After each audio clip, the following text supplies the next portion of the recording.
باتوں میں صبر بھی کم ہوتا ہے، حوصلہ بھی کم ہوتا ہے، اللہ نے انہیں عقل بھی کم دی ہوتی ہے، اس کی حکمت کا تقاضا ہے۔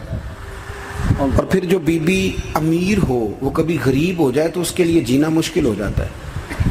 غریب آدمی امیر ہو جائے تو گزارا ہو جاتا ہے، اور خدا نہ خواستہ امیر اگر غریب ہو جائے مشکل ہوتی ہے۔ سیدہ طیبہ طاہرہ حضرت خدیجہ الکبریٰ رضی اللہ تعالیٰ عنہ مکے کی ملکہ تھیں۔ آپ فرماتی ہیں 20 نوکرانیاں تھیں میرے گھر میں۔ توجہ ہے میری بات پر؟ یہ آگے آگے والوں کو سمجھ آ رہی ہے، کوئی ہاں نہ کر رہے ہیں، پیچھے والے تو بالکل گمسم ہیں۔ بھائی دوستو توجہ کرنا میری بات پر۔ مکے کی ملکہ 20 عورتیں کام کرنے والی، فرماتی ہیں کبھی پانی کا گلاس بھی اٹھ کے نہیں پیا تھا۔ اللہ۔ پھر اسی بی بی نے حضور کی غلامی اختیار کی، پھر کلمہ پڑھا۔ ظہر کے وقت ابن اسحاق کہتے ہیں ظہر کے وقت انہوں نے اپنا مال حضور کے قدموں میں سارا پیش کر دیا۔ عصر سے پہلے پہلے میرے نبی نے ہر چیز اللہ کے رستے میں تقسیم کر دی۔ جس کی 20 کنیزائیں تھیں، پڑھو کنز الاموال، یہ حدیث اختلاف روایات کے ساتھ بخاری میں بھی موجود ہے۔ حضرت ابو ہریرہ رضی اللہ تعالیٰ عنہ فرماتے ہیں کہ سیدہ طیبہ طاہرہ حضرت خدیجہ الکبریٰ کے بارے میں محبوب نے فرمایا کہ خدیجہ میرے لیے کھانا پکا کے باورچی خانے سے نکلی، خود حضرت خدیجہ کپڑوں پہ پیوند لگے، خود چولہا جلایا، خود چولہا جلایا۔ اور وہ بی بی جس کے پاس ہر گھنٹے کے بعد نیا سوٹ تیار پڑا ہوتا تھا، اس کے کپڑوں کو پیوند لگے۔ جیم جان دا کچھ وسا نہیں، جان یار نو دے تے شاد ہو جا، اس سے دل دے ہیں فساد سارے، دل دلبر نو دے تے آزاد ہو جا، جو رکھے آباد تے رو وسدا، تے جدوں کرے برباد برباد ہو جا، جدوں کرے برباد ہاں پھر برباد بھی ہو۔ صرف سکھ لینے کے لیے نہ، وَلَنَبْلُوَنَّكُمْ بِشَيْءٍ مِّنَ الْخَوْفِ وَالْجُوعِ وَنَقْصٍ مِّنَ الْأَمْوَالِ وَالْأَنفُسِ وَالثَّمَرَاتِ۔ یہ تو شہادت گاہ الفت میں قدم رکھنا ہے۔ لوگ آسان سمجھتے ہیں مسلمان ہونا۔ حضرت خدیجہ کھانا پکا کے نکلی، کپڑوں پہ پیوند لگے ہوئے، اور سادے سے برتن میں جب کھانا لے کے آئی نا، حضور کے سامنے کھانا رکھا تو اللہ کے رسول علیہ السلام غور سے سیدہ خدیجہ کو دیکھنے لگے، غور سے دیکھنے لگے۔ حضور کیا دیکھ رہے ہیں؟ تو محبوب فرمانے لگے خدیجہ تیرے آنے سے پہلے پہلے جبریل امین آ گئے۔ ہر واقع کہہ رہے ہیں یا رسول اللہ خدیجہ کھانا لے کے آ رہی ہے، اور رب فرماتا ہے جب خدیجہ کھانا لے کے آئے تو اسے اس کے رب کا سلام کہہ دینا، اسے اس کے رب کا۔ ہاں بھائی جب قربانی آپ دیتے ہیں، قربانی اس وقت جو اعزاز ہوتا ہے وہ بدل جاتا ہے۔ حضرت خدیجہ نے قربانی دی، نبی پاک کی 4 بیٹیوں نے قربانی دی۔ حضور کی کتنی بیٹیاں؟ بول کے بتاؤ، بول کے جی۔ یہاں بڑے بڑے دس کیوں نہیں جی، کنیاں نہیں، اللہ آپ کو خوش رکھے۔ 4 بیٹیاں حضور کی۔ یہاں بڑے بڑے لوگ، اب نہ لوگ عمروں کا حساب کرنے لگ گئے۔ مجھے ایک صاحب کہنے لگا جی ایک بندہ کہہ رہا عمر اتنی بنتی ہے تو اتنی بنتی ہے تو 4 کیسے ہو گئی؟ میں نے کہا دین کاؤنٹنگ سے نہیں ہوتا، دین اللہ رسول کے فرمان کا نام ہے۔ وہ کاؤنٹ کرنے سے دین نہیں بنتا بھائی۔ خود رسول کریم نے فرمایا یہ میری بیٹیاں۔ کب؟ حضور کی ایک صاحبزادی حضرت عثمان غنی کے نکاح میں تھی، انتقال کر گئی، نبی پاک نے دوسری کا نکاح کیا تو صحابہ نے عرض کی حضور بڑے خوش نصیب ہے، عثمان کو آپ نے دوسری بھی دے دی۔ تو حضور نے فرمایا یہ تو میری 2 بیٹیاں تھیں، یہ تو میری 2 بیٹیاں تھیں، میری 40 بھی ہوتی تو ایک کے بعد دوسری انتقال کرتی رہتی، میں ساری عثمان غنی کے نکاح میں دے دیتا۔ نور کی سرکار سے پایا دوشالہ نور کا، ہو مبارک تجھ کو ذوالنورین جوڑا نور کا۔ تو نبی کریم علیہ السلام کی 4 بیٹیوں نے، پتہ ہے آپ کو 2 بیٹیاں ابو لہب کے 2 بیٹوں سے بیائی گئی تھی۔ وہ جتنا لوگ بلیک میل کر سکتے ہیں نا، ایک تکلیف ہوتی ہے جسمانی، ایک نفسیاتی ہوتی ہے، کسی کو تنگ کرنا، اذیت دینا، بچوں کی طرف سے، ماں باپ کی طرف سے، وہ جو نفسیاتی تکلیف ہوتی ہے وہ آدمی کو بڑا کمزور کر دیتا ہے۔ ابو لہب نے پیغام بھیجا کہ یا آپ دین کی تبلیغ چھوڑ دیں ورنہ بیٹیوں کو طلاق دے دی جائے گی۔ یہ جو دکھ ہوتے ہیں نا نفسیاتی ذہنی، یہ کرب ہوتے ہیں، یہ سہانے روح بنتے ہیں۔ ابھی نکاح ہوا تھا، رخصتی نہیں ہوئی تھی، یہاں آپ تبلیغ چھوڑیں یا طلاق دے دی جائے گی، میرے حبیب کریم نے فرمایا جو تیرا دل میں آئے کر، لیکن میں پیغام دین لے کے آیا ہوں تو یہ پیغام میں دیتا ہی رہوں گا۔ ان شہزادیوں نے قربانی دی، اصرار کیا، انہوں نے قربانی دی، طلاقیں مل گئی۔ حضرت زینب حضور کی بڑی صاحبزادی، سب سے بڑی شہزادی نبی کریم کی، ان کی بیٹی کے بارے میں صحیح بخاری کی حدیث ہے، صحابہ کہتے ہیں وہ حضور کی سب سے بڑی نواسی تھی جناب زینب کی صاحبزادی۔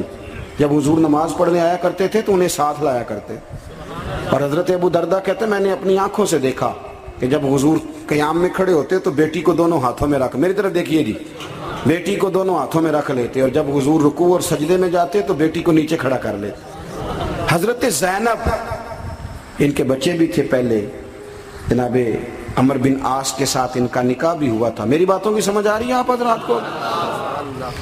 مجھے دوست کہہ رہے تھے ذرا تقریر لمبی کرنا، میں نے کہا لمبی تو میں کرتا ہی نہیں، خیر الکلام ما قل ودل۔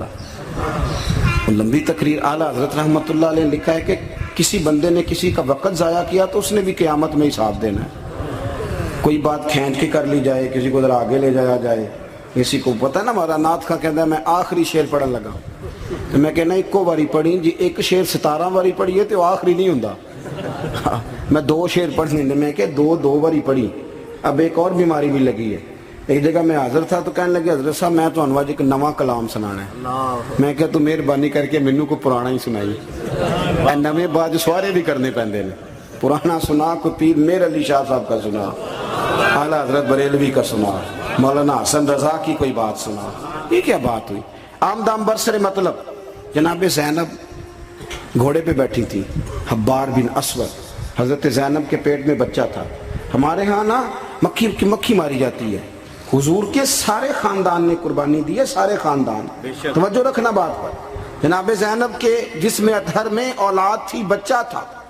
حبار بن اسود نے نا وہ بیٹھی تھی گھوڑے پہ تو نیزہ مارا، گھوڑے پر یا اونٹ پر، گھوڑے کو نیزہ مارا، گھوڑا تیز دوڑا، جناب زینب گھوڑے سے گر گئی، ان کے پیٹ میں بچہ تھا، ضائع ہو گیا۔